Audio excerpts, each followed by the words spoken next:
warahmatullahi wabarakatuh. Perkenalkan, saya dari kelompok 7. Pada kesempatan kali ini saya akan melakukan presentasi tentang keragaman dan komunikasi antarsosial budaya. Kelompok ini beranggotakan 4 orang. Saya Dinisa Fitri sebagai pemateri pertama, kemudian ada Tuada Sarifah sebagai pemateri kedua, ada Elsa Mai Ervida sebagai pemateri ketiga, dan ada Stevianisi sebagai pemateri keempat. Langsung saja saya masuk ke presentasinya, yaitu tentang keragaman dan komunikasi antarsosial budaya. Apa sih itu keragaman dan komunikasi antarsosial budaya? Nah, keragaman budaya adalah keberagaman yang terdapat dalam suatu masyarakat yang meliputi perbedaan suku bangsa, agama, bahasa, adat istiadat, dan lainnya.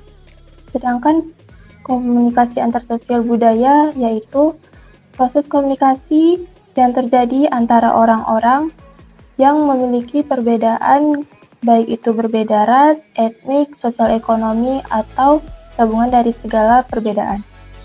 Nah, kemudian fungsi komunikasi antarsosial budaya itu apa saja? Antara lain fungsinya yaitu untuk membantu individu dan kelompok memahami budaya orang lain, kemudian untuk membantu dalam diplomasi dan hubungan antar negara-negara di dunia, kemudian untuk membantu individu merasa lebih percaya diri dalam berinteraksi dengan orang dari budaya lain.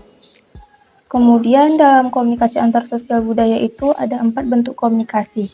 Yang pertama, komunikasi verbal, komunikasi nonverbal, komunikasi visual, dan komunikasi tulisan. Apa sih komunikasi verbal itu? Nah, komunikasi verbal itu komunikasi yang dilakukan melalui kata-kata atau bahasa. Contohnya seperti rapat dan diskusi. Kemudian komunikasi nonverbal. Komunikasi nonverbal yaitu komunikasi yang dilakukan melalui gerakan tubuh, ekspresi wajah, atau isyarat. Kemudian ada komunikasi visual.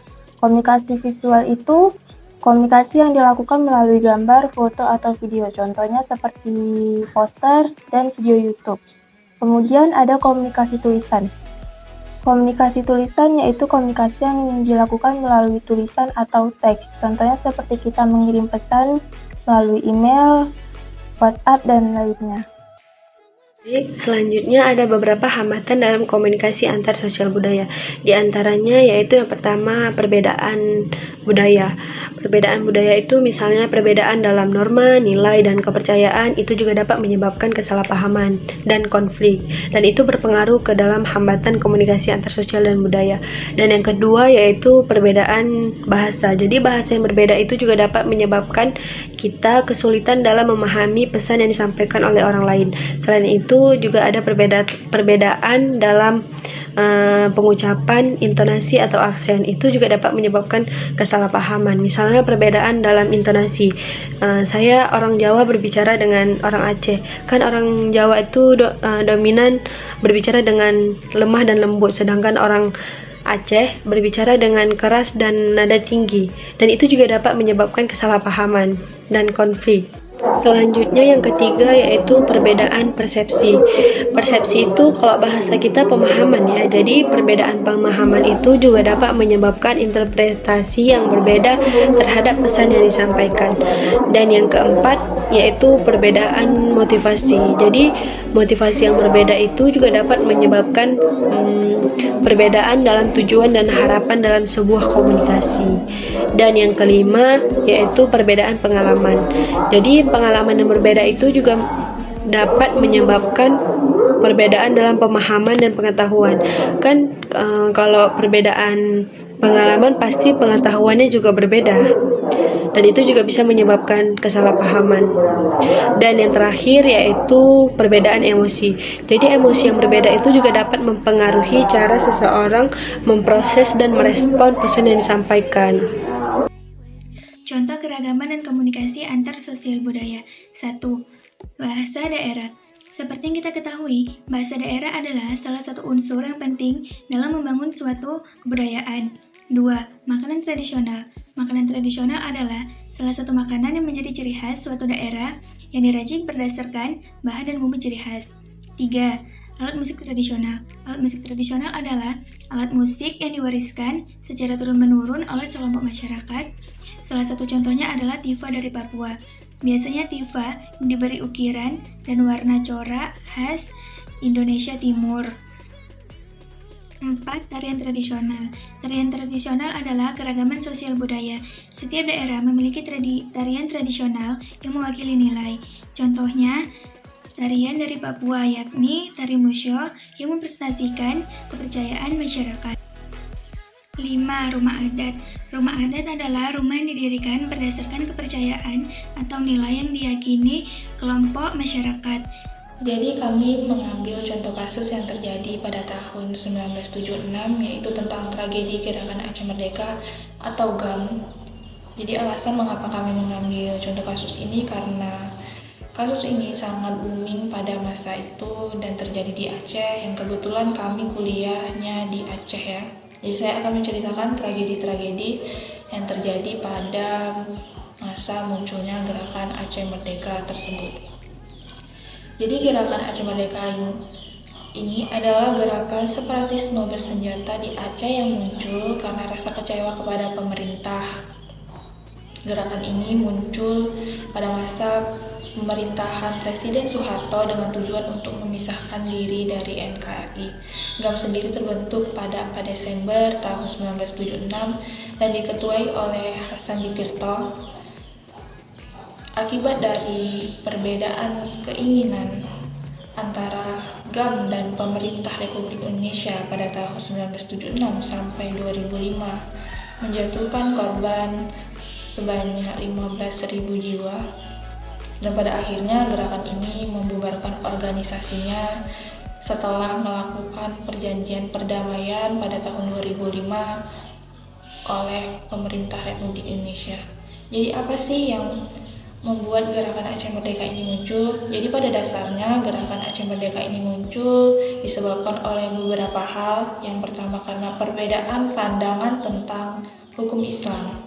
Yang kedua karena ketidakpuasan distribusi sumber daya alam di Aceh. Yang ketiga karena peningkatan orang Jawa di Aceh. Jadi sebelumnya pada 4 Desember tahun 1976, Ketua GAM yaitu Hasan Ditirto dan beberapa pengikutnya melakukan penyerangan terhadap pemerintah Republik Indonesia di perbukitan Halimun pada kawasan Kabupaten Pidi. Semenjak itu konflik antara GAM dan pemerintah Republik Indonesia terus berlangsung. Pada perkembangannya, GAM pertama kali mengibarkan bendera perang dengan melakukan gerilya, namun pemerintah pusat berhasil menetralisir organisasi tersebut dan GAM mengalami kegagalan pada perang gerilya tersebut. Kemudian pada tahun 1989, GAM kembali melakukan aksinya. GAM didukung oleh Libya dan Iran dengan mengerahkan sekitar 1.000 tentara. Pelatihan-pelatihan yang diberikan dari luar negeri juga menunjukkan GAM semakin tertata dan terlatih dengan baik. Dari ancaman ini, pemerintah Republik Indonesia menetapkan bahwa Aceh sebagai daerah operasi militer khusus atau DOM. Jadi desa-desa yang diduga menampung GAM dibakar, anggota keluarga tersangka diculik dan disiksa. Dilansir dari Kompas.com, diyakini sebanyak 7.000 pelanggaran hak asasi manusia yang terjadi selama operasi militer di Aceh berlangsung. Kemudian pada tahun 1998, Presiden Soeharto mundur dari jabatannya dan digantikan oleh Presiden Habibie. Pada masa kepemimpinan Presiden Habibie, dia mengambil pasukan dari Aceh untuk memberikan ruang kepada GAM supaya membangun organisasinya.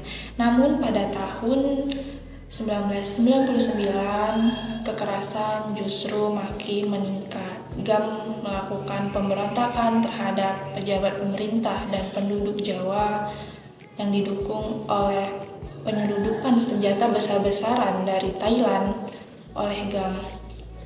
Pada tahun 2002, kekuatan militer dan kepolisian di Aceh semakin berkembang.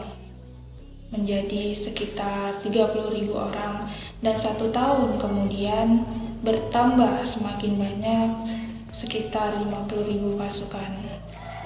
Dan akibat dari kekerasan GAM ini banyak warga sipil beribu-ribu jiwa yang menjadi korban. Kemudian pemerintah melakukan cara untuk mengatasi masalah ini dengan cara melakukan penyerangan besar-besaran di Aceh, dan keberhasilannya semakin terlihat pada tahun 2003. Kemudian pada 26 Desember tahun 2004 terjadi gempa bumi dan tsunami yang menimpa Aceh. Kejadian ini sekaligus memaksa pihak yang bertikai untuk kembali ke meja perundingan atas inisiasi dan mediasi oleh pihak internasional. Kemudian pada tanggal 27 Februari, pihak GAM dan pihak pemerintah Republik Indonesia mulai melakukan perundingan di Vantaa, Finlandia. Dan kemudian pada 17 Juli tahun 2005, selama 25 hari berunding, akhirnya mencapai perdamaian. Kemudian penandatanganan perdamaian dilakukan pada tanggal 15 Agustus 2005. Kemudian proses perdamaian dipantau oleh Aceh Monitoring Mission atau AMM yang beranggota 5 negara di Asia Tenggara, dan 840 buah pucuk senjata diserahkan kepada AMM pada tanggal 19 Desember 2005. Kemudian pada tanggal 27 Desember 2005, juru bicara dari pihak GAM mengumumkan bahwa Gerakan Aceh Merdeka resmi dibubarkan secara formal.